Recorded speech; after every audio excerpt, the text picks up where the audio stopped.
Internets, welcome back to another episode of Sultans and Sneakers. I'm your host, Mahin Islam, and on today's show, I am joined by Christian Rangel. Did I pronounce your last name right? Did I get that? Rangel. Rangel? Rangel. Okay. Yeah.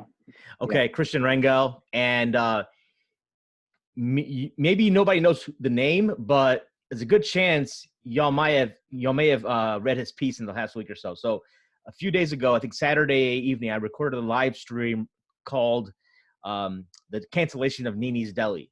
And I got a lot of my source material from this article that Christian had written on Medium, allowed people to really get up to speed. For example, as I was explaining to people the situation, sometimes they don't want to listen to an hour and a half podcast. I would just send him his article, and then he was kind enough to reach out to me on YouTube. And then we figured we have a conversation, and I want to get his perspective because I think his point of view is very interesting as well. Because I talked about my own relationship with Juan-Elias Riesco for the past year and a half, but Christian has known him for much longer. So Christian, I want to give you the floor. How did you first come across Juan and Nini's, or was it like either or same time? How did that work for you? I was introduced to Nini's through a buddy. Okay. I'd lived in the West Town area 2013 through 2017. I'm in the suburbs now. I've been out here for a couple of years, but so we used to go just on Saturdays. We were big when the steak sandwich. We went when the menu had 8 sandwiches on the menu, and the steak sandwich was there every day. So we would always just go get a steak sandwich, and the iced café con leche was killer. So Yeah. we were there all the time. I ended up working at a marketing agency that was right down the street from Nini. So I would actually go there. When I worked at this agency, I'd get coffee every morning, and then I got all my coworkers onto it. We would do coffee breaks, would go to Nini's. I got a company card, so they let me expense. So I would actually get coffees for the team, or we get lunches for the team. So yeah, I mean, I would say 2013, 2014 is when I got introduced to Nini's, and then it was a great spot to take people to. Which is the service was always stellar. One greeted everyone with a hug. So to kind of have this conversation, that was really, really weird. Mm-hmm. But yeah, that was anytime I had buddies visit from out of town or wanted to show somebody something cool, Nini's was the spot when it was open. So Right. yeah, so I was a frequent customer for several years. Absolutely. Now, his dad was probably more involved back then, right? Yeah, so he was the cook. So he was the main guy in the back. So I remember talking to him. Sometimes if it was slow, if I'd go in on a weekday afternoon for coffee, it was kind of slower, so I'd hang out for a bit and talk to him or his father. Yeah. I knew. And then his dad would actually hang out outside in their seating area after he'd retired. Mm-hmm. So yeah, if I was walking by and he was out there, I'd sit down, have a conversation with him. Juan would come out and join for a little bit. Right. But yeah, I knew his father. I wouldn't say very well, but yeah, he definitely recognized me, and we had some pretty cool conversations.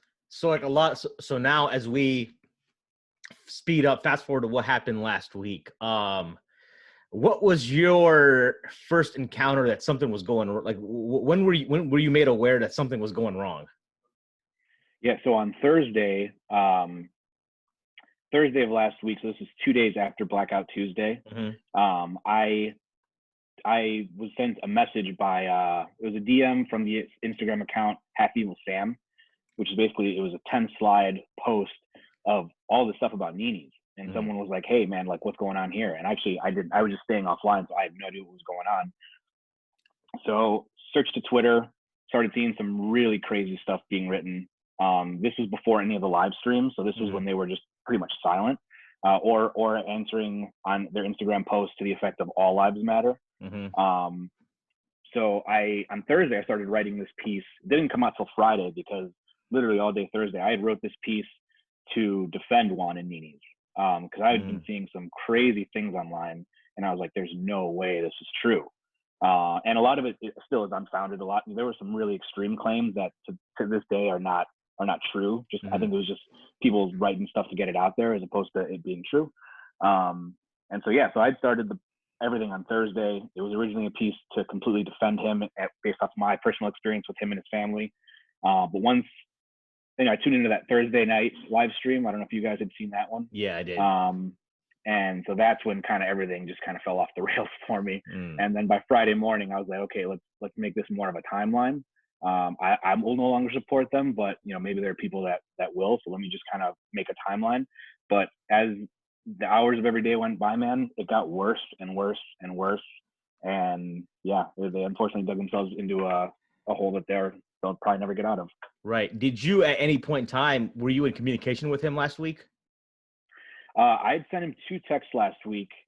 Never got responded. I know he changed his number. I don't know when that was, so he might have not seen it. He might have. Mm-hmm. My initial text to him was saying, "Hey, dude, I'm really sorry for all the stuff that I'm hearing. It's like it's the effect of, this sucks. I hope you get through this."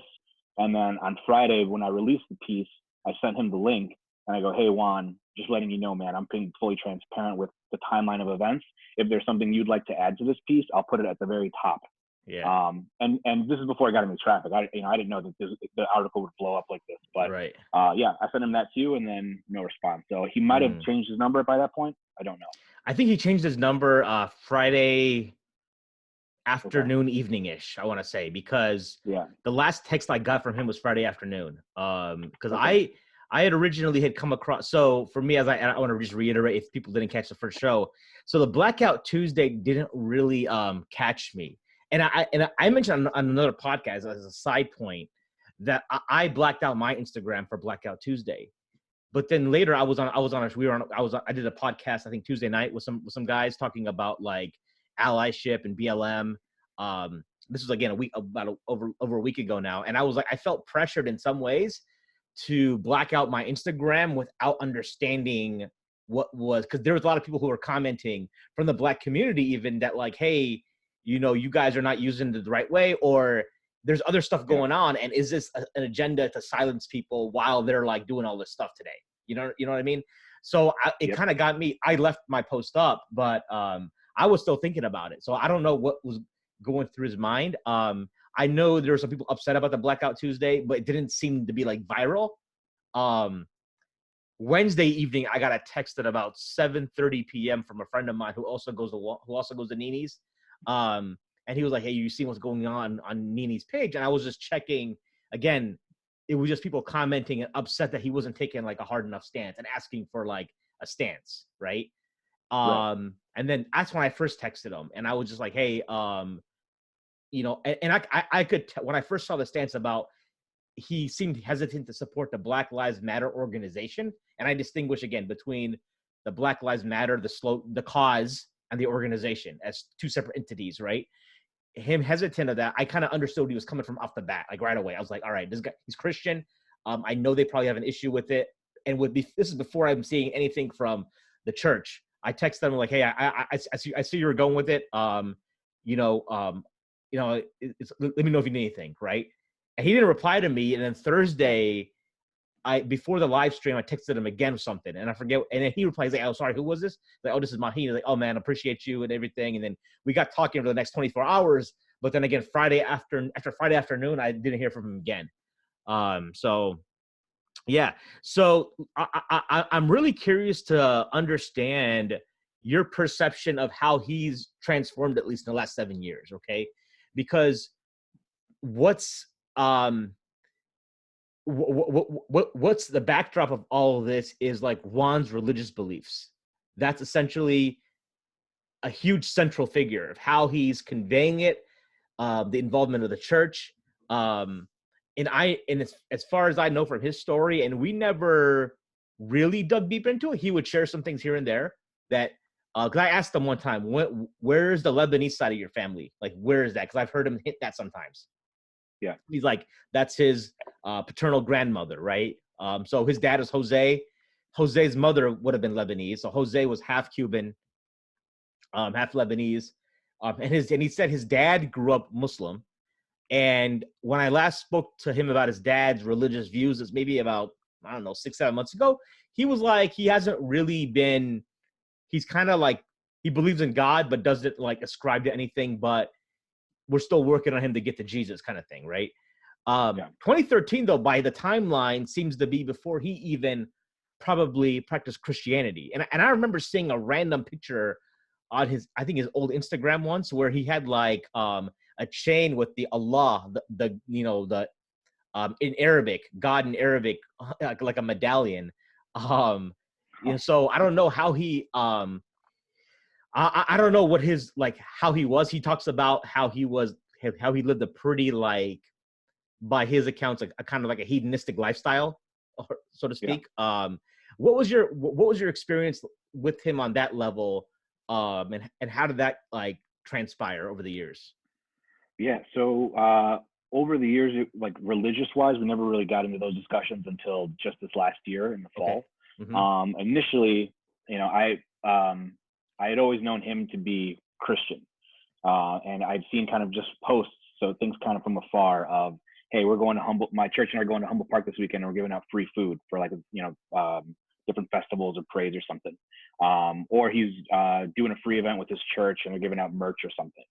So it was always kind of like, oh, that's sweet, that's neat, It was kind of from a distant view. But this past September, I got back into town from work. So for my current job now, I'm gone usually about 6 to 8 months a year, all in one kind of time span. So I'm usually back in the fall. I walked in first day I was back, grabbed a coffee and some food, and it was pretty slow, so we got to talking. And he was like, "Hey man, you seem kind of down." And I was like, "Yeah, like I'm just." Basically told him, I think something's kind of missing. So I grew up Roman Catholic. Mm-hmm. I haven't really practiced for like 15 years now. Mm-hmm. And so I was basically letting him know, like, hey, something's kind of missing with me. I feel a little bit off. I think it's religion. I think I'm looking for God, but I don't know exactly where to start finding it. And so he encouraged me to download this app. Essentially, it's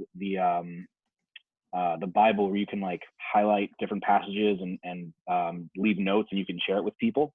Mm-hmm. So for a little over a month, him and I, we'd exchange Bible verses with our interpretations of it. And so he kind of just encouraged me to start doing it that way. So there's a lot of like people claiming that it's Metro Praise is like a cult and stuff, but Juan never brought his church up to me, so he never tried to quote unquote recruit me or nothing like that. So Yeah. I think that's an unfounded claim, but yeah, it was always from a distance. And then I knew that he was super spiritual and religious, and any new deal or any big accomplishment in his life, it was praise God, praise Jesus. Mm-hmm. So I always kind of looked at him as kind of a resource. So like if I were ever to get back into religion, I think he'd be the guy that, because he knows me as well. He kind of knows the journey that I'm going on too. So I think he would have been a huge help, which is I think why I went to him in September. He right now he's talking about after he's going into full-time ministry, and he's obviously he has to put a positive spin on things, right? Because Sure. like what else are you gonna do? But from my vantage point, Nini's and Chicago Native were like two very strong conduits for his ministry. Because again, the way he carried himself, right? It never like me as I've been like, I'm 38 now. I got serious about my religion when I was like between the age of 19 and 22. 22 is really when I kind of like it got crystallized. Between 19 and 22, I started like learning and figuring things out. So I'm secure in it, and I've always appreciated when I see people of other faiths who are also secure in it in that sense, and like they have that backbone. Because I do believe that a worldview that extends beyond the universe is something that is very strong. It can give you a strong foundation for everything else. So Absolutely. With that being said, I've always appreciated that sense, and even the fact that he may have been because he never really says, oh, he was a Muslim as a kid or anything like that. It didn't really like bother me, and I've said this publicly before in the past. Like it was like, because I always felt like, well, he never really understood the religion, and that's fine. And if this is something that it's driving him, I treated him like any other Christian who was serious about their faith. Now I got to ask you this: being from a Roman Catholic background, and his brother singled out Roman Catholicism, and I thought that was I gotta imagine, first of all, that a huge chunk of his clientele is Roman Catholic. Yeah. Based upon the Hispanic huge community, right? Yeah. Did you ever get any vibes from him that like Roman Catholicism had a problem with it? He had a problem with Roman Catholicism as a religion? From Juan, never. No, Juan was always like I mean, like, open-minded, willing to have dialogue. Never any judgmental tone ever from him. His brother, for sure. Now, Like have you met his I brother remember meeting, before? yeah, I'd met him outside of Nini's. He was like walking out of his place, and I was just walking by, and I'd seen him a couple of times, but like I introduced myself, and like within 5 minutes, he was telling me if I believe in Jesus, and the approach was just kind of a little off. I was like, oh man, I'm just introducing myself, saying hi because I always see you around. Right. So with his brother for sure, and I remember telling him that I was Roman Catholic, and basically he was saying, that's not really the way.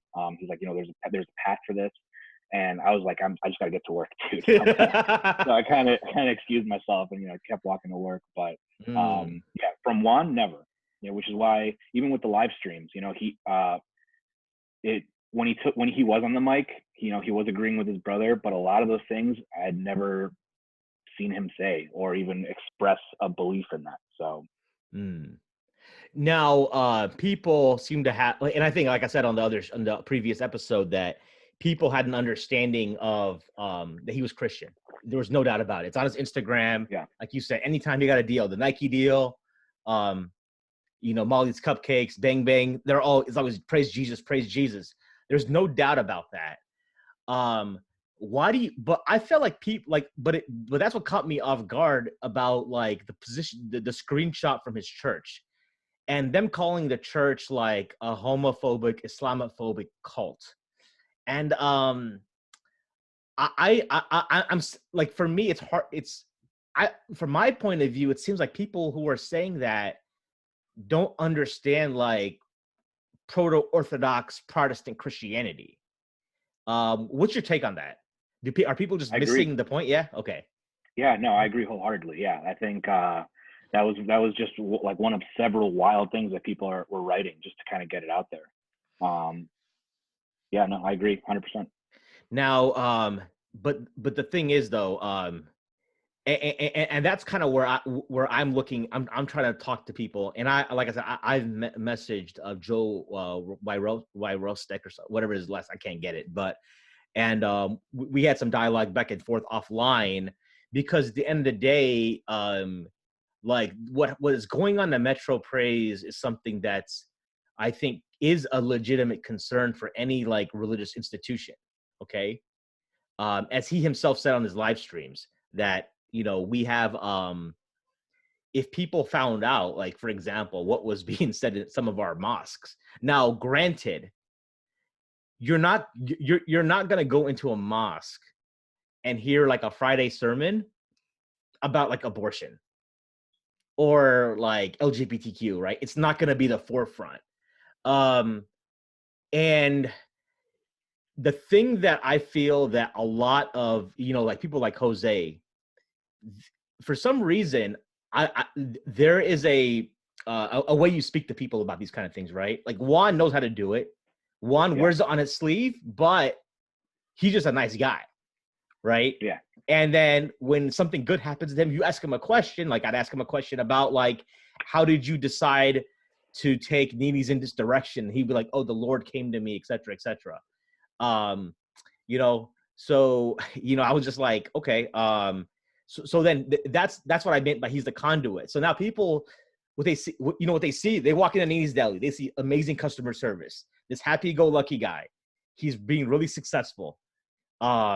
He's relatively young, married with a child and one on the way, got these 2 businesses. And every time you ask him his success, he's like, oh, it's for the Lord. It's for Jesus. So the average person who's not even like religious is going to be like, well, maybe there's something here. Let me look into that. Maybe there's something I'm missing in my life. Let me see what this guy's about. Right. Yeah. But I don't know what they're thinking sometimes when they're protesting at abortion clinics. Like how fruitful is that going to be? Like, right. Like I know you mentioned that you're kind of culturally Roman Catholic growing up, but from your experience and maybe experience with other people in the Christian faith, do you see a dichotomy, like a discrepancy between some Christians who are focused on the gospel, meaning the message of love of Jesus, and then others who just want to like go hard on like abortion or some social issue first? which the latter, I think, just does not work. 100%. Yeah. I mean, usually if I meet those people, very much like that day I met Jose, I was like, look, man, I got to get going. Yeah. You know, it's something that I just don't really stick around. It's a very confrontational way to do it. And I don't know, like just that Friday live stream especially was just like, everything was wrong about it, man. Like they have to record that and do that in a PR 101 class of what not to do. Right. Or even like they have to show that in to these, you know, Christians who believe this, because just the way he was coming at certain people, I mean, I did not see one good dialogue there that actually progressed and where people were showing respect. It was all just very confrontational. And the church has owned up to it after the fact. I just don't know what they were thinking though, because before the okay, you can own up to it now. Nini's is gone.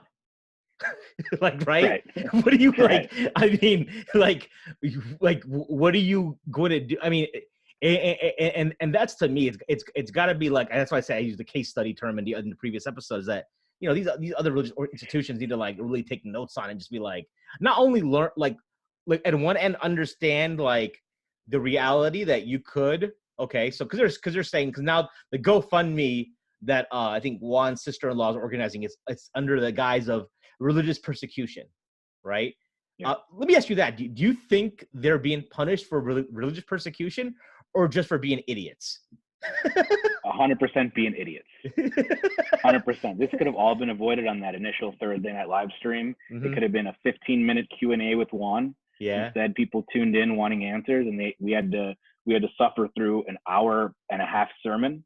Yeah. And then Juan hopped on for a little bit, and then that was it. This could have all been, I mean, I wrote on a YouTube comment, because I have the video of Juan's clip linked on my article. Uh-huh. And on the comment, I go, imagine going to your brother and pastor for advice and they make the situation a million times worse, which is exactly what happened. So yeah, just pure, I mean, not just idiocy, but just a complete failure to understand, to grasp, you know, just how to talk to people and treat people, and then in turn blame and yes, I see it both ways. Yes, there were a lot of people who were going against Nini's just for clout. You know, people showing up and going on live just so people could tune in and follow them and follow along. So yeah, I 100% see it both ways. But as far as religious persecution, they were just being just completely idiotic in their approach. And so yeah, I mean, I think the GoFundMe too is I know it was pulled. I've heard that it was pulled by GoFundMe, and I heard that the family closed it once they exceeded the 5,000. I don't know what's true. On my post, I have that it was pulled by the family, but yeah, I've heard both things on that. Yeah, I actually was on him and his pastor. Was it this? Yeah, this morning. Quarantine's got me all screwed. I think yesterday. Sorry, they called into a Christian radio show. Him and Joe, and they said that it was pulled by GoFundMe. But again, who knows? But they did get the $5,000. I think you still get the money. I don't think that you don't get the money. I'm not sure how that works. But did you see the donations? Sorry, did you see the donations? The wall. No. There's a lot of $5 donors that would just write Black Lives Matter. Oh, really? Yeah. I think I saw one of them. I didn't go back and check though. So I assumed there's people of the church and people who, you know, again, agree with him on that topic. You know, he was pretty emotional on the call yesterday, as far as like how, because he's like, he does feel like, listen, if I want to again sit in a Christian's point of view and think about it. All right, it's done. The business is over, but now he wants to go into full-time ministry. And, you know, he's saying that a lot of people reached out to him and they're like, I really have conviction of my faith now. On the same time saying that he's got like over like hundreds and hundreds of death threats. So now that it's done, how do you think he's handling it the best way he can right now? Like, because there's no way you bring the restaurant. I mean, there's not a thought. Like, if you were him, what would you do now after you like? I mean, listen, you kind of like lit him. It's like he lit the match, and then he let his pastor and brother throw the grenade inside. Yeah, exactly. Yeah. I mean, if I'm one right now, I'm remaining silent on it if I'm him, honestly. I think the religious persecution is just not true.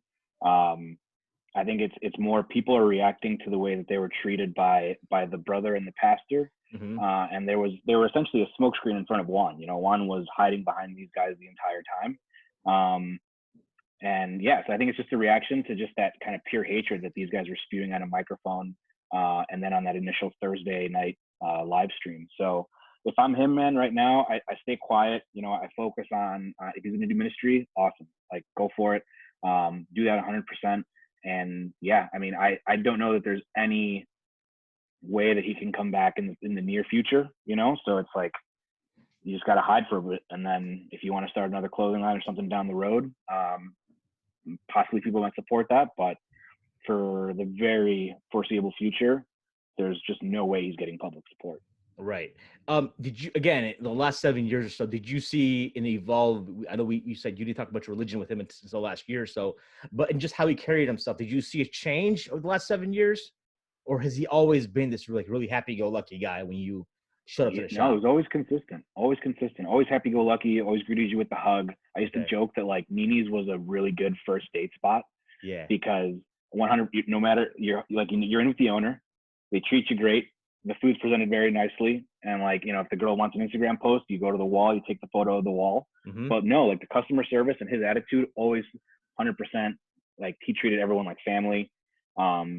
Yeah, it was always like that too. It never really kind of diverted from that. I would always tell people this, that, since it's, I wouldn't say this like a lot. Sometimes I would go in there and I would be like, it's not like on, like, because the first time I went there, I think I got like the kitchen sink. We'll do a quick food review here, right? Yeah. I mean, and the place isn't cheap. You're paying like $11-12 for a sandwich. I mean, it's right. A big sandwich. So you eat one of those and I used to be able to eat a whole sandwich and an empanada and an iced cafe con leche. Okay. All right. But I think I took but then I forgot what happened. I think I lost my appetite or something. And so now I can't, like, I would have to eat. I would still order that, but maybe take half the sandwich home or something. But sometimes I'd feel like, people would say, it was a good sandwich. Don't get me wrong. But it wasn't like the most amazing thing ever. What I liked about it is like the style of sandwich. And it's because has that like Cuban feel. And also because I eat only halal meat. And so it was like, I couldn't get that anywhere else. And it's a place I would take people because, and I would tell Juan this. I mean, I think after a few times going there, I tell him like, hey, the reason, because I actually tried to get him to come on my podcast. And I was trying to pitch him over time. I was like, hey, man, why don't you come on my show and you can preach the gospel? Tell your whole story. And he wasn't biting. Yeah. He was like, hey, Mahin, I just don't do podcasts. It's not my thing. And he would tell me something that he'd be like, listen, he's very singular focused, it seemed like, right? Whenever, like, he didn't like doing things unless he himself, like, it came to him. And by coming to him, I think he means like the Lord came to him and, basically said, this is a direction you should go. So he said he wouldn't consume podcasts. He wouldn't, he listened to like some talk radio every now and then, but he was very like specific in like what he consumed as far as information and also what kind of platforms he went on, right? Just because a customer had a blog or a podcast, it was like, it didn't make sense for me to I wouldn't say yes to everything, which I think is commendable. But to me, I told him this one time, like, listen, and I didn't say because your food and sometimes is like, okay, it's not like amazing. It's good. Don't get me wrong, but it's for the experience. It's for him to come in. It's like, and no matter who he had, whether it was Huey or Ernie, whoever was on staff was going to make that person feel like I'll say loved is the way to say it, right? Appreciated. Yeah. For sure. That was the experience. And I think that's where a lot of restaurants or places, I mean, and I think people now can recognize that, we're paying a little bit extra for a sandwich. It's decent. It's not the most amazing thing you've had though. Right. Yeah. And as far as the brand itself, Chicago native, it's like, if you think about it, it's a hoodie with like 2 block, it's square lettering that you're paying for $75 for or something, or, for our t-shirt. Can you speak on that? Like, because I know you hinted at, I think some comment you put on about like the food maybe being a little overpriced, the clothing line being a little overpriced, and the clientele that was buying that felt like they were the ones that got he turned their back on them, so to speak. For sure, yeah. So that that Friday live stream, that's like 2.5 hours. Mm-hmm. The very last minute or so, there's a customer getting kind of in Juan's face about, because Juan says, Jesus gave me the business and he'll save my business. And one guy in particular kind of freaks out because he's like, dude, we're the ones buying it. What do you mean Jesus is giving you this? We're the ones spending our money. And I think that was a sentiment that a lot of people felt. I actually had just purchased Chicago Native gear, the last drop in April. The pink T-shirt with the pink one. Yeah. And I still haven't gotten it. I know a lot of people still haven't gotten it because the postal service and COVID and all that. So on the post too, you can find it for anyone that still hasn't gotten that's purchased it. Yeah. There are people accepting donations, or you can exchange it for other products from Chicago artists. Yeah. So that's in my post too. But yeah, I mean, the food's not cheap. You go there with someone, it's going to be $30 easy. Mm-hmm.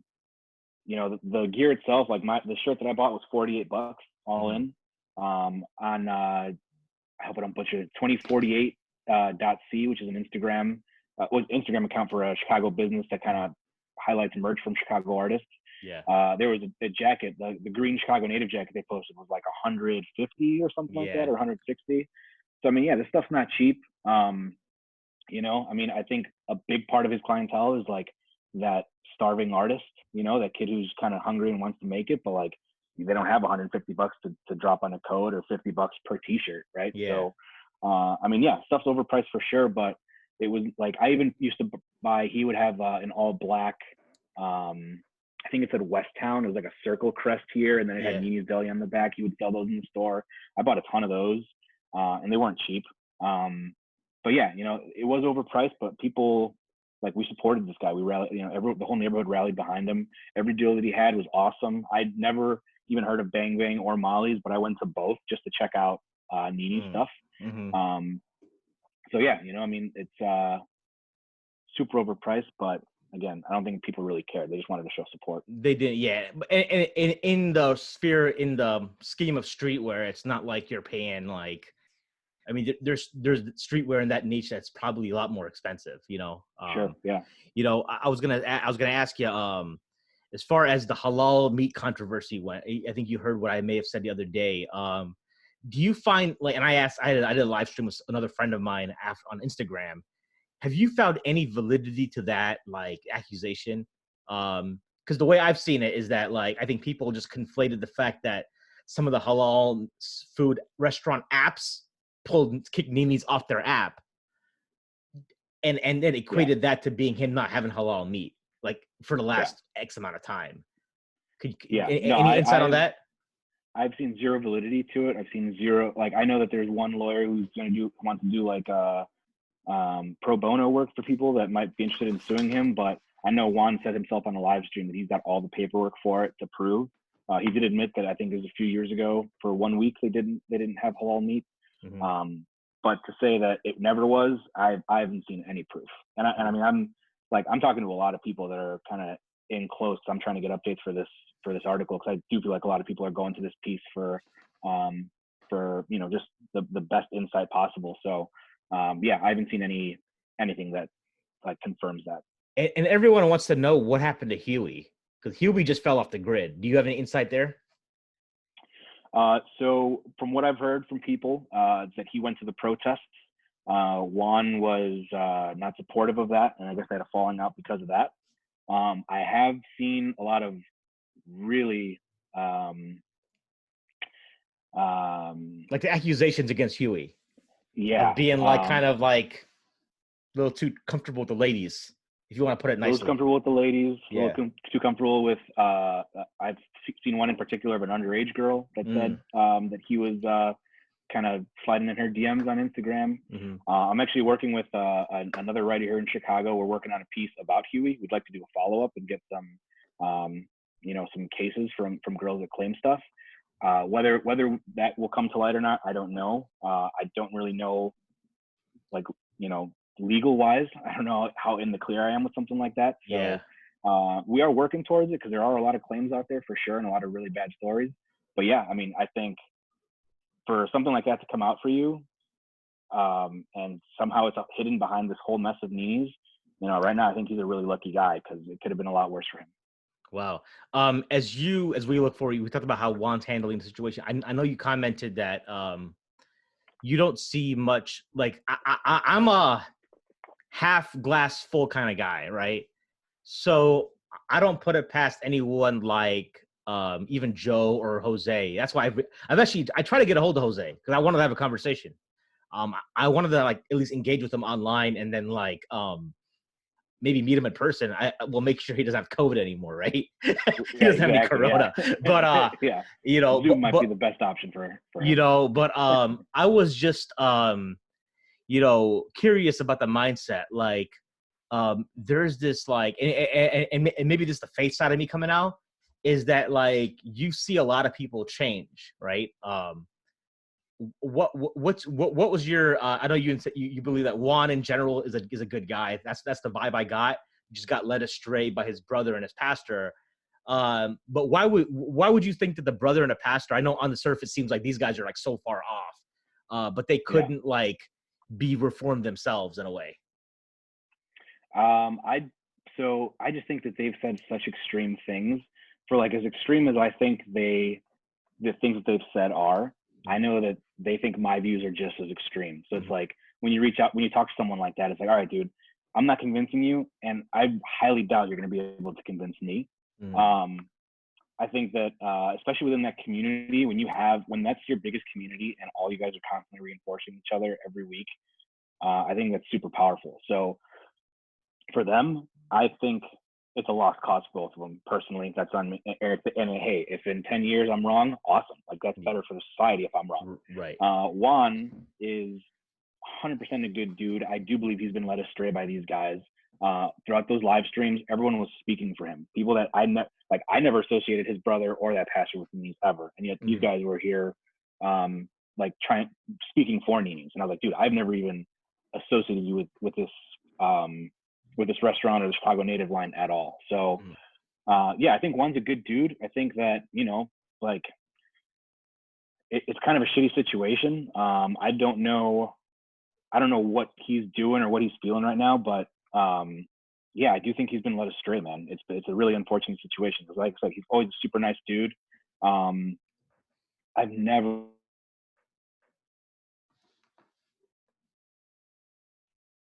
Hello.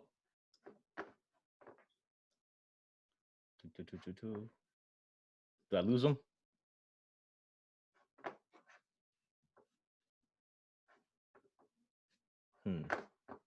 Hopefully it's not my internet.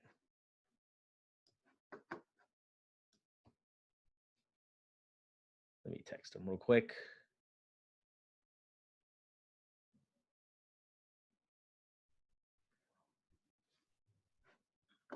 Let me see if I go to LinkedIn. Okay, my internet's working.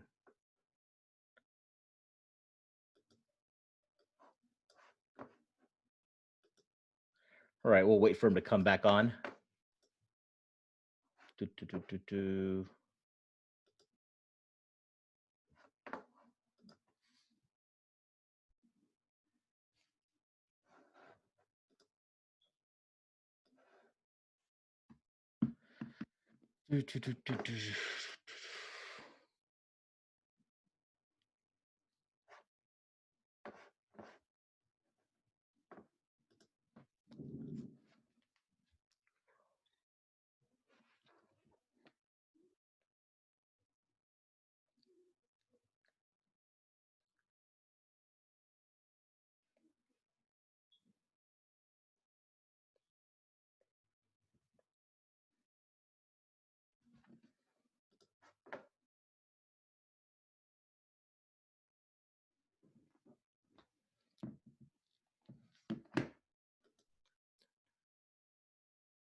Yeah, I'll just keep talking while he hops back on. He's texting me saying, "There he goes." Thought it was me first. Sometimes this happen. It's me. So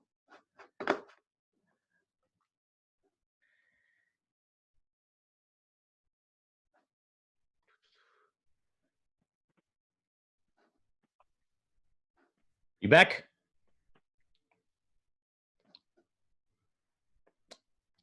He's still muted. Hey, can you hear me now? Yep.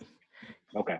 Sorry about that. No problem. I wasn't sure if that was on my end. That happens sometimes, and it's really because my internet like kicks me off. But I just double checked, and my internet seemed to be fine. But anyways, we were just talking about how like against this whole redemption potential. Juan being a good guy and all that. If I want to ask you this, if you're somebody who's a member of Metro Praise or that kind of that church, a church like that, and they're having a hard time because the way they're seeing it is that Jose and Joe and Juan are preaching. Let's say Jose and Joe, right? Because Juan again didn't do much preaching. They are preaching what they believe in. As far as with regards to like pro-choice, LGBTQ, those two main issues, how would you help them understand? Like, where does that become hate? Like, help them connect that. Yeah. So, it's a really weird line because I think they've done a good job of taking a stance, but kind of like walking that line. So when they say something like homosexuality is evil, you're going to hell, and people take offense to that, they quickly come back with, but I'm letting you know that because I'm trying to save you. So it's almost as if they have good intentions. As far as how to open that dialogue with them, like I mentioned earlier, for as extreme as their views are, they think that, like me personally, right? Like I'm pro LGBTQ, I'm pro choice. They see that that's an extreme also. But to try and reason with them, I guess for lack of a better term, you're trying to convince a guy who is essentially, if he concedes or changes his mind, he admits that he might not go to heaven. And that's a super powerful thing for these guys. So I totally understand why it's difficult to kind of penetrate these guys and like their mentality about how this whole thing is playing out. So as far as how to talk to them, man, I have no idea. I do not have the answers for that one. Especially being a dude who does not practice religion right now, I'm pretty distant from it, and I have been for a very long time. I don't know that I'm the guy to answer that one. I think what I was trying to get to is like, because the accusation is that they're a hate-filled church, right? How would you explain? Like, I guess because like even from my vantage point, I'm like, well, I wouldn't call, like, from my vantage point, it didn't seem like what I would call a hate speech. It was just being like, again, poor PR, having no tact, etc. But like the beliefs they outlined, as far as like the conversation I had with like, if you caught my stream the other day when we talked about like Jose's post where he talks about everything except Christianity is evil, and I was like, the Islam is evil thing didn't really bother me. Like a lot of people took that as hate, but the way I looked at it was just like, well, it's a disagreement. Right. It's part of the foundational, like if you believe this, then naturally you're going to, believe this. But I guess I'm trying to understand how some of that is hate speech. Like maybe you could help me understand that point of view a little bit. I don't. So I'm super, I tune in those live streams and those guys, made some fair points. I don't know that it's necessarily hate speech. I just think that they use the poorest possible words to describe what they believe. And I don't know what the end game was of setting a speaker out on the corner and speaking out loud in a neighborhood for 2.5 hours on a Friday afternoon. Like, I don't know what the end goal of that is. I don't know what at the end of that, I don't know if they planned it for 2.5 hours or it just got shut down after 2.5 hours, but what does the end of that look like? Or what did you want it to look like? Yeah. Whether it's hate, like I said earlier, they'll say, if you live a homosexual lifestyle, if you are believing abortion should be a choice and legal, you're going to hell. And when people take offense to that, their retort is, I'm telling you because I'm trying to save you. Mm-hmm. So, you know, it's not coming from a hateful place. I just think the message definitely gets distorted with the words they're using and the kind of confrontational manner in which they do it. But I think that's a good point. I think the other thing to take away is that so like, and I mentioned this the other day, the difference with my understanding of Christianity is like when you accept, like, so when someone's preaching the sales pitch, so to speak, of a you know, let's take like you're at, like, you know, your average evangelical Protestant Christian. I don't want to like speak on, but like let's try to narrow it down a little bit, right? Their sales pitch is like, if you accept that Jesus died on the cross for your sins, you are guaranteed salvation. Like, you specifically know you're going to heaven, right? That's my understanding of it. So therefore, anyone who does not go with that, they know they're going to hell, and you know, and that's why when you get in these scenarios, like, well, what if someone lived in like some island who never heard of Christianity or never heard of Jesus? Like, then what? And it's always like, I don't know how they get around that, but they're very specific about that, right? So people take it that way, like, well, if you think I'm going to hell, then you must hate me. First of all, I don't think that correlates to each other, right? I don't think that. I agree. I don't agree with that connection. The second part of this is that from my worldview, like the Islamic worldview, is that we cannot like specifically say or know that someone is going to hell or heaven. Like, you got what I'm saying? Like it's funny because like I'll tell, like, if somebody is interested in learning about Islam and then they might want to convert to Islam, I'll tell them, like, listen, there's no pitch here to like that you're gonna go to heaven, like, guaranteed. You know what I'm saying? You still got to put in work. There's still judgment day. There's still all that stuff that has to happen, right? I mean, you know, but so I think that's where it's kind of like our worldview is a little bit more compatible with that. Like, okay, you don't have to believe with what I believe, and there still might be a way for you to get paired. You know, we believe. So the idea is that if, like, I just want to make sure you digest this point. Like, imagine you're on a path, right?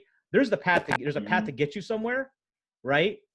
But you're not guaranteed you're going to be on that path. It's almost like you're at an airport terminal and you're on a flight from Chicago to like Montreal, for example, like hypothetically speaking, right?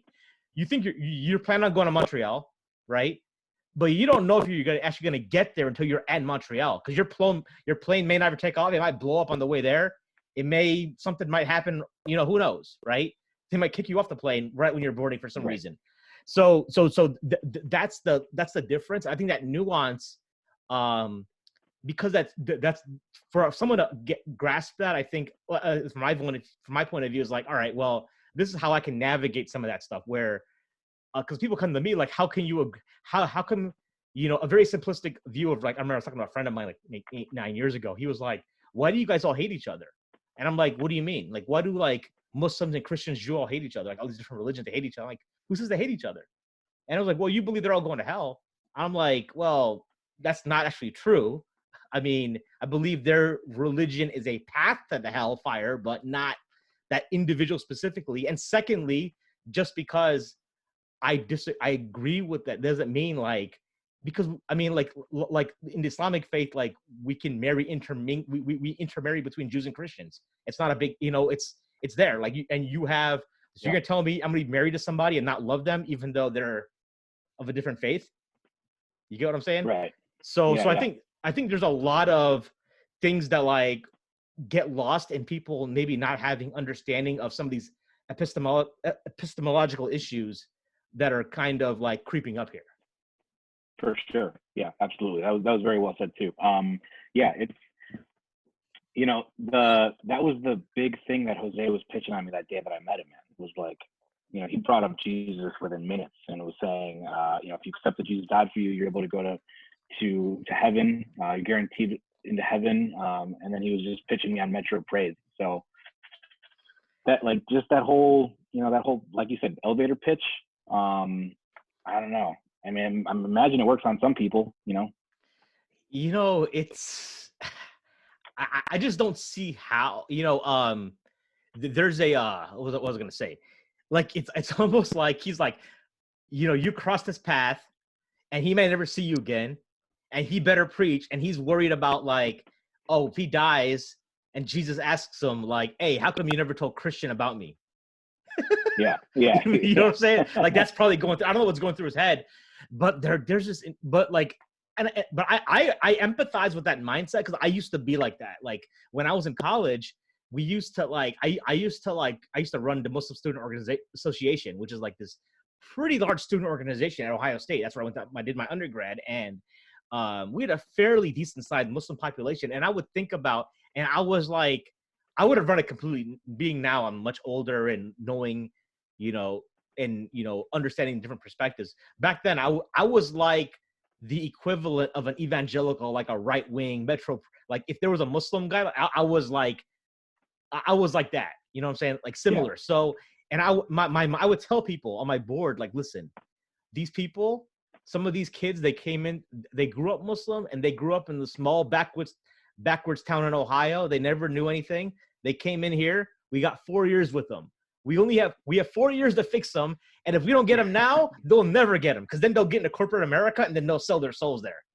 So, so I can like get that a little bit, but as you like I'm really curious to say, I would love to actually engage with people who like, they're just walking down the street and some dude just like latches onto them and is like, hey man, like, don't you know that Jesus is here to save? And then they're like down with it. It doesn't like, I mean, unless that person is already looking, but it's almost like I just don't know how that works. It just doesn't like make a lot of sense. I'd be really curious at one point, because one thing I want to know, Jose, how did you get saved? I want to know your story, right? Because Juan talks about his deal, right? And I think Jose was Christian before Juan was, and I think it was natural that, you know, he gravitated towards his brother in that sense, right? Whenever he felt like, but cool. Well, that's pretty much all I got. As we wrap up here, is there anything else that you wanted to say? Anything as far as the aftermath of how things are going, as people are reacting to it, right? You know, whether it's, I mean, I think Christina, who's Jose's wife, lost her job with the realty company. I think they're now targeting Jose in his day job. I think the juvenile, you know, that the state of Illinois is like investigating him right now. What are your thoughts on that? Do you think, based upon how Jose, what he does, what's your take on him losing his job, especially if he's working in a position working with kids? Yeah, so that's certainly that's a tough one. So I think that the manner, the way, everything they did, the manner in which they did it is, you know, I said earlier, I don't think it's religious persecution. I think it's the public's reaction to them just making very dumb decisions one after the other for a very long span of time. Him working with kids, I mean, if he was talking to them like he talked to me that one day and immediately pitching his church and Christ, then I would say, all right, well, let's maybe talk about this for a second. Maybe this isn't like, maybe there's an administrative role that you might fit better in, or, I mean, I think it sucks about their jobs for sure. It's devastating when you have kids. Like, I don't have children, so you know, if I don't work, hey, that's fine. I just have to worry about my own mouth. It's fine. I think it absolutely sucks what happened to him. But to say that it's religious persecution and it's a Black Lives Matter mob and a left wing kind of whole mob mentality going against them, I think is 100% wrong too. Mm-hmm. But do you think there's people who like feel like they will not rest until literally like Juan and his family starved? Like I don't think they would say that, but if you're I don't think there's anyone that's saying that. If you go on Twitter right now, there's a million people saying, hey, all right, Nini's is done. Who's next? I think that's a big problem for sure. Mm-hmm. I think in a month or two, no one's going to be speaking. If you search tweets on Nini's, Juan, or Chicago Native in a month from now, I don't think any of them will be, you know, in the last couple of days. It'll all be from right now. This is going to fade away for sure. I don't think anyone's hoping long-term, you know, just the absolute worst life for this guy. I don't think anyone's hoping for that. Yeah. I think it's just, you know, people are really looking for the next one. There's other restaurants now that people are kind of targeting themselves that they're really featured like in the Tribune and stuff, getting quoted. they're now going on. They're kind of going after other restaurants now too. So yeah, I don't think this will be an issue. Like I'm personally kind of ready to put this to rest. Yeah. I've thought about nothing but Nini's for the last week. But yeah, no, I don't think there's anyone out there that's really hoping that this family has just the worst life for the rest of their lives. Right. Yeah. He's pretty young himself. He's like 28. As far as like where people go, like if they want to get food similar to Nini's, you got any recommendations? Cafe Kalau in Humboldt Park is awesome. Okay. I've been in the burbs for a couple of years, so you come out here, hey man, I'll take you out for a night in the town. We'll get some coffees too. You know, I know the places out here, but as far as Chicago goes, yeah, Cafe Kalau in Humboldt, always awesome. And I lived in Humboldt for a couple of years. You almost can't go wrong out there as far as food and coffee goes. Well, I'll have to just we'll just make sure we get them halal supplier. We'll be set. Right. You know, that's what I was. That was like my thing. I'm like, where else am I gonna get this kind of food, right? That was a unique experience about it. And then as far as like, so if people want to rock Chicago gear, you know, you got leaders. They've been around. Joe Fresh Goods. I know. So Joe Fresh Goods is doing the exchange, right? For anyone who has Chicago native gear. I think early July he says he was going. Did you? I know people ask, is he taking Nini's Deli's t-shirts or only Chicago native? I haven't heard anything about Nini's Deli shirts. I would imagine he would take them. Yeah, I would think he would. Yeah, okay. But yeah, no, that's a good option. Any resource for donating or exchanging it for other merch for free, no cost. The links are in that piece that I wrote. So you can either find that tweet embedded and tweet to those guys, or it's Fat Tiger Works is the company. They open up in July. Yep. Go to their website or reach out to them, and they'll take that gear and exchange it for something else. And what was I gonna? There was the shoot. What the hell was I? It was just it just slipped my mind. That's why I gotta write stuff down. But as far as Chicago native on Twitter, they basically said something about I think somebody bought the rights. I don't know if you saw that or not. Yeah, I saw that. You know, I don't know if that's legit or not, because here's the thing. I asked a question. I was like, I had to qualify. It's kind of sad that I asked this because I was like posting. I was like, you know, Chicago native, like the message behind it, the way I saw it, it transcended Juan. It wasn't about one person. It's about Chicago as a city being a place for creatives or people who are like doing dope shit to like come together and work, right? Not have to go to New York or the West Coast, right? That's what I thought Chicago native was about. And I was like, so why would you like Nini's Deli? Okay, right? Although I'm gonna be honest with you, I'm gonna trade my Nini's Deli empanada shirt because it's not like I'm not a big fan of that shirt. The one of the coffee, I'm keeping that, and I'm only gonna wear it if I'm not in Chicago. Yeah, I love that shirt, like that shirt with the cartoon on the back. Like if I'm out of town, I will wear it. I'm not wearing to Chicago like you wear now. It's like, man, now maybe in a couple of months people forget, but there's some parts I'm like, I definitely, if I'm on West Town, I'm not gonna be walking around there. I might get jumped. But exactly, yeah. No, I'll when that pink shirt comes, like I was thinking to myself the other day, I'm like, man, maybe I can still wear it like if I'm on vacation or something. But like, don't take my picture. Do not take my picture in this shirt. Yeah, right. Or go into like, because like, you know, you're somewhere else because nobody else outside of Chicago really knows what's going on. But what are your thoughts on that Chicago native? And I think hopefully this guy will just take the name, if it's true, and just like rebrand it, at least under the same mission. But I guess people's perspective is like they just need to like, it's almost like everything around him right now has to die, and then it can then be essentially reborn under a different means, right? Exactly. Yeah. I mean, I don't have a problem Chicago native. You know, I don't know the other guy that bought the rights. I think it's hilarious that he did it. I'll probably buy a shirt just because it gave me a chuckle that he actually did it and is actually going through with it. So I'll show some support there. But yeah, I mean, you know, as far as I mean, Chicago native is it is a huge thing. You know, that picture when D Rose had that beanie on, that was one of the coolest things. I think that's when I thought, man, this kid's gonna make it. Like this kid's gonna do some awesome stuff. Because a lot of the conversations I had with Juan when I were in there, it was really only religion the last 6 months or so, but everything before that was always business. So I've always worked in experiential marketing, big marketing guy.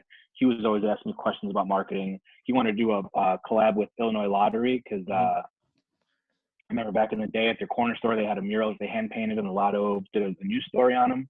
my first job out of college was doing events with Illinois Lottery. So I was like, let me see if I can reach out to some people. So I helped them kind of reach out and get in with some people, but nothing ever kind of happened with that deal. But yeah, so him and I always talk business, kind of strategy, cool stuff that we'd see. And then when that D Rose thing hit, I remember he kind of blew up on Instagram. Chicago native did, and that's when I was like, man, this kid is this kid's gonna make it. If you actually, since you brought that up, did you see how did you see it evolving there? Because his dad's store. By the way, so his dad goes by Jose, but I remember my buddy texted me. A good friend of mine, he messaged me. He's like, he said his dad's Muslim name was Yusuf, right? And I don't know if you ever heard that or not. And he said he'd go in there 10 years ago, and he was like, and back then he's like, Juan looked like he was not a pleasant person, 10 years ago. Oh, no way. Yeah. Oh, I didn't know back when it was the grocery store and stuff. But and I remember he said there's a grocery store, and Juan again would just if I talked to him, he'd just be like, well, the Lord gave me this vision. But his business acumen, because here's a guy who's a college dropout who comes back and then not he flunked out because he gets called back to run his family business after his dad's heart attack. And it's a grocery store, and I know he was into art. He was going to art school or something. So it seemed like he picked up pretty quick that Nini's could be his canvas. Is that your take on it? Oh yeah, definitely. I think the whole execution of the restaurant for so many years was so spot on. It was so perfect for what people wanted. Not only was the food, the food was good. I think the empanadas were awesome. The sandwiches, like you said, I agree with you, they were okay. Yeah. But the food's good. The coffee's delicious. For me, at least, the coffee's always delicious. Everything's presented in such a nice way. There's that wall outside. It was all, every single little detail was his design. And I think that was the big reason why people went there. From a business point of view, why do you think he actually? It seems like he consolidated his menu, right? You said you used to have 8 sandwiches. Yeah. I imagine but he wanted the focus. Where do you think he learned that to to kind of more or less focus and just have a few items? I think honestly, I think it's just him. He was just trying stuff. Before they'd even consolidated the menu, he was telling me I think if we only have a handful or maybe cut the menu in half, we'll be able to work a little bit faster as opposed to having 8 kind of different things that we have to create. It'll be 4, and we'll be able to kind of work that into the kitchen system. So it makes sense for sure. My buddies and I actually were super bummed when they discontinued the steak sandwich. And then they ended up bringing it back once a month or something. And so we would always go and we'd literally get 2. I'm like, dude, I'll take this, I'll put it in the fridge. I'm going to eat this thing tomorrow. I'll eat the second one tomorrow. They were that good. Were you think his steak sandwich was that his best sandwich? I talk to him a whole lot about it. I'm sorry. The best one for sure. Is better than anything he's got right now, or he had. Yeah, that was 100%. That was, dude. On Saturdays, we'd roll it in 8 of us. Yeah. Just get a steak sandwich, and there'd be 8 of us at 2 different booths, and we wouldn't say a word. We would just be going to town on these sandwiches. They were stellar, man. They were really good. I wonder why he picked that one to get rid of. I don't know if it was I don't know. I'm sure the meat prices. Yeah, I'm sure costs associated with it for sure. But yeah, I know he wanted a more streamlined approach in the kitchen, which is why they kind of consolidated the menu. Mm-hmm. And then I think that's when they brought out the sliders and the empanadas to kind of make up for not as many selections of sandwiches. Cool. All right, that was a long tangential wrap up, but I do appreciate you sharing the insights on the business side of things, because he is a talented guy, right? There's no doubt about that, and I've always been and that's what I like to pick his brain about. Is he probably just learned from people in the area, because he didn't seem like a guy who read a ton of books or anything like that, right? It seemed like he just picked up from people who he could connect with and just learn from them firsthand. Yeah. On his worldview, interesting level, I'll share this. One of the last conversations I had with him about in person about checking my mic in person was maybe a few months back, because I had been traveling, so I kind of missed, or when I'd go, it'd be during Corona, and you're just kind of saying hi for 2 minutes and you're out. It was he asked me, it was a slow day. He's like, hey Mahi, what do you think about global warming? And I was like, I don't know. I mean, I don't take a position on it. I was like, and he's like, I think it's a hoax. I was like, and now I'm like connecting it all. I'm like, okay, I think it goes back to, as we tie up here, is like the danger of you align, you get everything you learn from this one source. Right. Yeah. And exactly. And I think that, and sorry, I gotta ask you this, because I need some in your experience, like I said, I had a theory the other day on the channel that when someone is a practicing Christian, they will kind of you got your one church, your pastor, and that kind of is where you get your religion is from, right? A church like Metro, and some churches will give you more. They'll give you like politics. Your political views will all come from that as well. You know, with Muslims in general, we have like, we can dabble in a sense. It's good. There's pros and cons to both, right? But like, if I didn't like, so one of the reasons I said I used to be like Jose, and my listeners know this, is that like, because like I was with people who was teaching me stuff, like I was teaching, like I was learning this hard line, rigid, like in your face approach. But on the down low, I was also consuming material from other people, right? And then when that stuff started making sense to me, I just like, eventually it just overtook the other, and I just kind of like changed things up, right? Because you had that flexibility whereas I think if you're in a church, it's like you almost got to move to another city, right? In a way. It's super important to get your information from tons of different sources and to explore opposing viewpoints. Right. Yeah. So, you know, that was an interesting thing I just thought about, is like, as we're connecting the dots here about like, again, how this, you know, how everything's going. So that being said, man, Christian, I appreciate you coming through. Where, if people like can, you know, hopefully you can put out more viral articles, man. Dude, that's hopefully that's the goal, man. That's the goal. You know, and where people can, which social media platform are you most active on? So I have a website right now. It's my last name. So Rangel Does Not Exist is the website. I essentially just write about stuff that I think is really funny. It's essentially my take on different things, but I try to make it from, it's almost kind of like failed stand-up comedy bits in kind of a long form essay. So the most recent thing I have out now is I did a social experiment where I'm like, okay, I have 1,000 Facebook friends, but one thing that they all have in common is the vast majority of them are not actually my friends. So I've messaged random people, and then we went out and to see if are we buddies, or is this kind of weird? Like, what's going to happen? So I do kind of stuff like that. Cool. Instagram, you can do at Rangel Does Not Exist, and then I make little snippets for each piece that I write, so you can kind of consume it a little bit more quickly there if you don't want to read a long form blog post. But yeah, those are the two big things where people can find me if they want to see anything else. Or if you go to my Medium profile, if you're looking at the piece that I wrote on Nini, then you click on my Medium profile. I have a lot of pieces on there as well that are also on my website. I appreciate it. And I'm looking at the comments here. The only comment I really got is, I hope they get sued for lying about their food being halal and it's not. So I think we addressed that. Somebody must have tuned in late, or I think they're just like, they want to hear what they want to hear. So, right. Yeah. You know, well, you know, we'll see. You know, hey, if it's legit, put me in the lawsuit. I want to cut too, you know? There you go, man. Yeah. You know, with that note, appreciate Christian coming on. And as far as this channel goes, you know, this video will be up on YouTube. Apologize for the technical difficulties in the middle, but hope you guys got a different perspective here. I do want to do one more show on this topic. I'm kind of reach out to a pastor, not Joe, but if Joe wants to come on, sure, but someone else, just to talk about this whole PR angle of how you navigate these issues in a way that's going to be palatable without like offending the entire world. Right. Exactly. I'll tune in for that one, man. I'll tune in on that for sure. You know, so hopefully I'll get this up on the podcast apps as well. So for listeners out there, this is your host Mahin Islam, and with my special guest Christian Rangel, right? Tuning out, signing off for Sultans and Sneakers. Stop.